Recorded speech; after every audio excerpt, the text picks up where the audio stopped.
पहला पाठ इब्रानियों का पत्र अध्याय 10 पद संख्या 32 से 39 तक। आप लोग उन बीते दिनों की याद करें जब आप ज्योति मिलने के तुरंत बाद दुखों के घोर संघर्ष का सामना करते हुए दृढ़ बने रहे। आप लोगों में कुछ को सबों के सामने अपमान और अत्याचार सहना पड़ा और कुछ इनके साथ पूरा सहानुभूति दिखाते रहे जो बंदी बनाए। आप लोग उनके कष्टों के सहभागी बने और जब आप लोगों की धन संपत्ति जब्त की गई तो आपने यह संघर्ष स्वीकार किया, क्योंकि आप जानते थे कि इससे कहीं अधिक उत्तम और चिरस्थायी संपत्ति आपके पास विद्यमान है। इसलिए आप लोग अपना भरोसा नहीं छोड़ें। इसका पुरस्कार महान है। आप लोगों को धैर्य की आवश्यकता है, जिससे ईश्वर की इच्छा पूरी करने के बाद आपको वह मिल जाए जिसकी प्रतिज्ञा ईश्वर कर चुका है।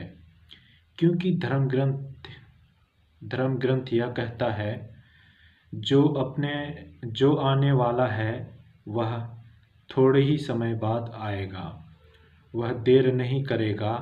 मेरा धार्मिक भक्त अपने विश्वास के कारण जीवन प्राप्त करेगा, किंतु यदि कोई पीछे हटेगा तो मैं उस पर प्रसन्न नहीं होऊंगा। हम उन लोगों में नहीं जो हटने के कारण नष्ट हो जाते हैं, बल्कि हम उन लोगों में हैं जो अपने विश्वास द्वारा जीवन प्राप्त करते हैं। यह प्रभु की वाणी है। ईश्वर को धन्यवाद। मार्कुस का सुसमाचार अध्याय 4 पद संख्या 26 से 24। ईसा ने उनसे कहा, ईश्वर का राज उस मनुष्य के सदृश है जो भूमि में बीज बोता है। वह रात को सोने जाता और सुबह उठता है, बीज उगता है और बढ़ता जाता है, हालांकि उसे यह पता नहीं कि यह कैसे हो रहा है। भूमि अपने आप फसल पैदा करती है, पहले अंकुर, फिर बाल और बाद में पूरा दाना।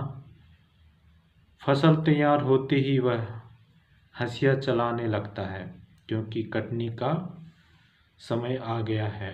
ईसा ने कहा, हम ईश्वर के राज्य की तुलना किससे करें?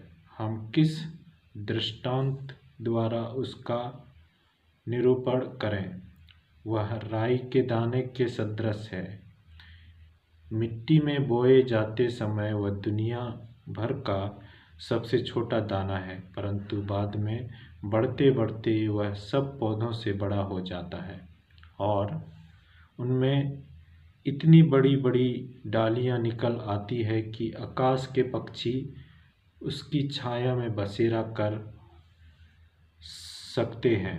वह इस प्रकार के बहुत से दृष्टांतों द्वारा लोगों को उनकी समझ के अनुसार सुसमाचार सुनाते थे। वह बिना दृष्टांत के लोगों से कुछ नहीं कहते थे, लेकिन एकांत में अपने शिष्यों को सब बातें समझाते थे। यह प्रभु का सुसमाचार है। क्रिस्त की जय।